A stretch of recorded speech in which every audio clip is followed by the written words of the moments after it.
Welcome to the deep dive. Today we're taking a stack of interviews and diving into, well, a really important question about equipping leaders in Sub-Saharan Africa. We've got some fantastic source material shared by a listener, exploring access to training for pastors and Great Commission leaders, that mission to go into the world. And it looks particularly at training that includes social responsibility, community impact. That's right.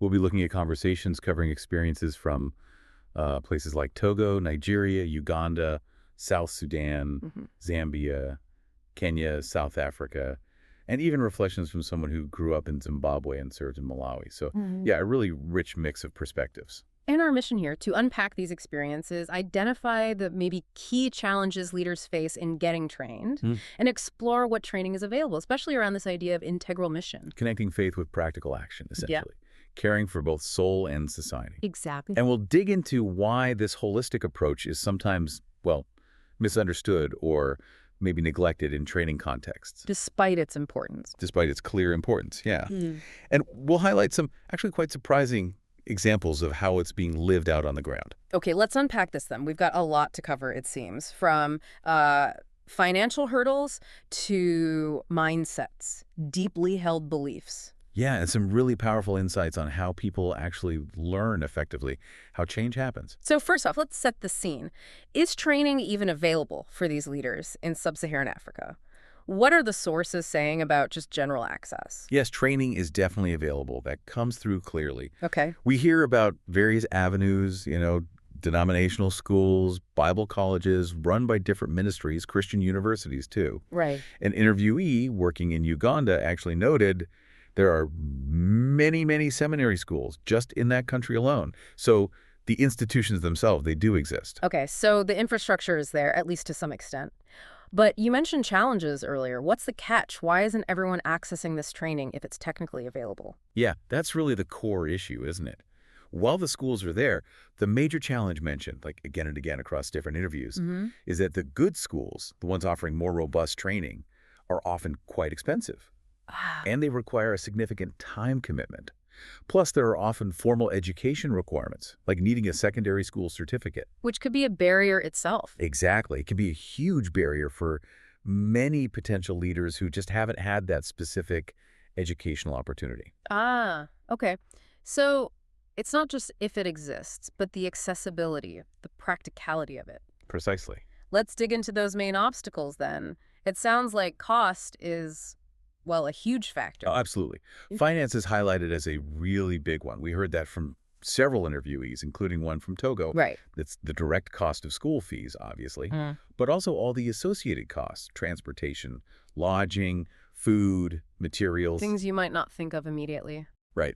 One person shared this specific and kind of frustrating example of someone who just couldn't attend a school because they didn't have the required amount of money up front. Wow. Yeah, it's a significant hurdle. It prevents otherwise capable, called leaders, from getting the training they might need or want. And it's not just about the money, is it? The sources also mention, almost surprisingly, some deeply held beliefs acting as obstacles. Yes, this was fascinating. It was Mm. referred to as the mindset obstacle by one contributor from Nigeria. Mindset obstacle. Yeah, there's this idea, apparently quite pervasive in some circles, that you are called and there is no need for seminary. Really? Some believe all you need is the anointing, not formal training.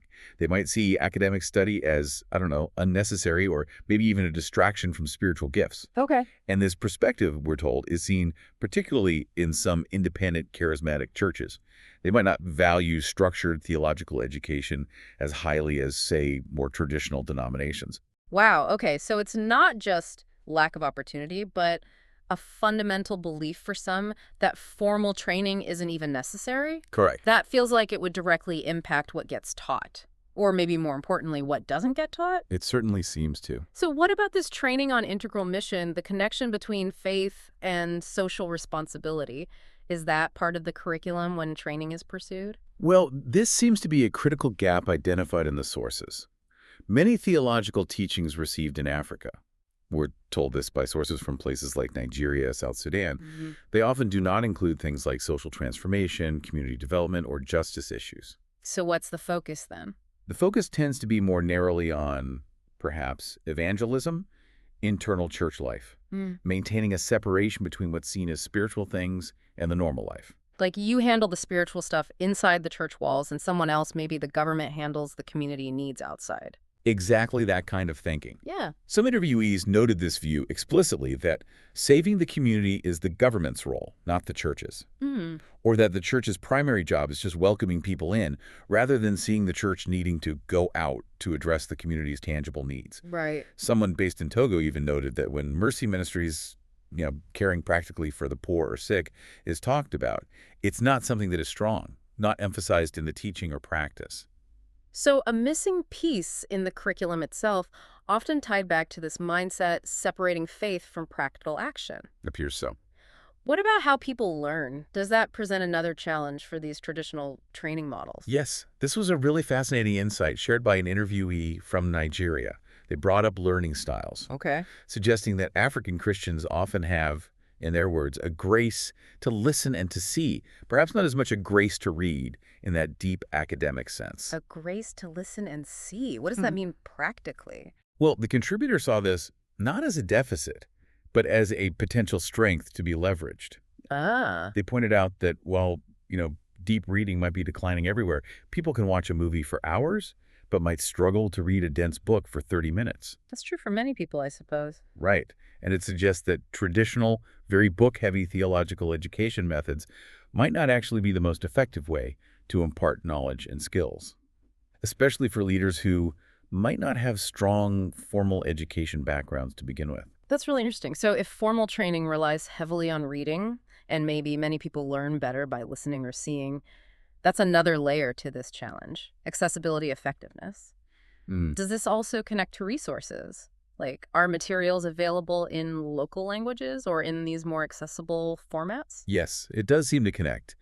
Access to books and resources Yeah. in a language that people can genuinely understand and absorb deeply, that's a significant challenge. We heard this from someone working in South Africa. So English might be common, but not for deep study for everyone. Exactly. English might be the language used for wider communication, maybe business, but it's not always an academic language for deep theological study for everyone. If the resources aren't in the heart language or in formats that match preferred learning styles, well, that's just another barrier. And I guess if the existing leaders weren't trained well in these areas themselves, like integral mission or maybe effective teaching methods that aren't just lecture-based, Right. then it's hard for them to pass it on to the next generation, isn't it? Exactly. That was a reason explicitly given by a source from Nigeria. Many current leaders, they suggested, weren't trained sufficiently themselves, particularly in areas like community engagement or social justice. So they can't teach what they don't know or weren't equipped for. Pretty much. So they aren't equipped to train others effectively in those areas. The curriculum in some theological colleges was described by this person as not very robust enough, particularly concerning holistic mission. Okay, now here's where one source mentioned something. Well, it gets really interesting and complex. Sure. A cultural dynamic related to pastors trying to engage in social issues. Ah, yes, I remember this. The potential for suspicion. Suspicion. Yes, the person working in South Africa described this. Apparently, in some contexts, if a pastor starts engaging heavily in these kinds of activities, meaning community development, social work, that kind of thing, Yeah. it can actually be assumed that he's politically motivated. Politically motivated, not just genuinely trying to help. Right. Not seen as simply living out faith, but potentially trying to gain political influence, maybe trying to take over the state's role or build a power base. Wow. That creates a real difficulty, doesn't it? A significant external barrier. Your efforts to help the community could be fundamentally misinterpreted, hindering the very work you're trying to do. Man, that adds a whole layer of difficulty to actually doing this integral mission stuff. Yeah. Okay, so despite these huge challenges, cost, mindset, curriculum gaps, learning styles, even external suspicion, there seems to be a strong underlying belief among the interviewees in the importance of connecting faith and action, this integral mission idea. What did they say about the biblical basis for it? Oh, there was clear agreement on that across the sources. No ambiguity there. Okay. One person put it very directly. There's no biblical dichotomy or separation between evangelistic and social responsibility. So that's not either. Not at all. Mission is consistently seen as wider than evangelism alone. Interviewees, including someone from Uganda, highlighted that evangelism itself can even be seen as a form of social responsibility, sharing good news that transforms lives and, by extension, communities. Okay. So the theology supports it. Many leaders understand it biblically. But practical training and the widespread implementation are still maybe catching up, as that interviewee from Nigeria noted. That seems to be the picture, yes. Evolving. But we do hear some compelling examples of how this is being lived out, right? Practical examples, maybe outside the formal classroom. Yes, absolutely. Some really inspiring stuff. Like what? Well, we heard from one leader about church planting that intentionally includes social impact right from the start, even incorporating farming projects as part of the church's ministry. Farming. Okay. Yeah. And we heard from someone serving in Malawi about churches setting up small clinics. Like their own church established one in a township to meet immediate basic health needs. Wow, direct action. Very direct. Interviewees from Uganda described initiatives helping women start small businesses, providing not just capital, but also knowledge, training. Empowering people economically. Exactly. And even large-scale agriculture projects undertaken by churches specifically to feed hungry people in the community. Really practical responses to felt needs. That is incredibly practical. Much more hands-on than just sitting in a classroom talking about theory. Right. What about other, maybe less traditional approaches to training or living this out? Yeah, there were mentions of those too. We heard about alternative training models that are maybe more scalable, like training individuals who then go and train others, multiplying the effort. Train the trainers. Exactly. This was described happening in family ministries by a leader in Kenya. Short-term training programs and distance learning were also mentioned as potential avenues, making training more accessible than lengthy residential programs. That came up from someone working in Uganda. Makes sense. Lower cost, less time away. Right. And mentoring and coaching are happening, informally, usually. Though, of course, the content there depends heavily on the mentor's own knowledge and experience. Sure. And there was real excitement shared by that Nigerian pastor we mentioned earlier about leveraging media. Media, how so? Like using cartoons and TV to teach the gospel in a holistic way, especially reaching children. Recognizing that preference for visual and auditory learning we discussed. Using the tools people actually engage with. So it's not all about the traditional seminary building. It's happening through mentorship, media, practical projects on the ground. Seems so. A diverse landscape. And this also connects to the idea of influencing broader society, right? Not just keeping faith inside the church walls. Right. That came through strongly. The importance of the church discipling people well, which then naturally affects the family unit and then ripples out into the community. That was highlighted by someone in Kenya. So the impact goes outwards. Yes. The idea is that the church should impact the village, the culture, in diverse ways, far beyond just holding occasional large crusades. It's about transforming daily life, structures, relationships. What about other groups? Are churches the only ones doing this kind of community impact work?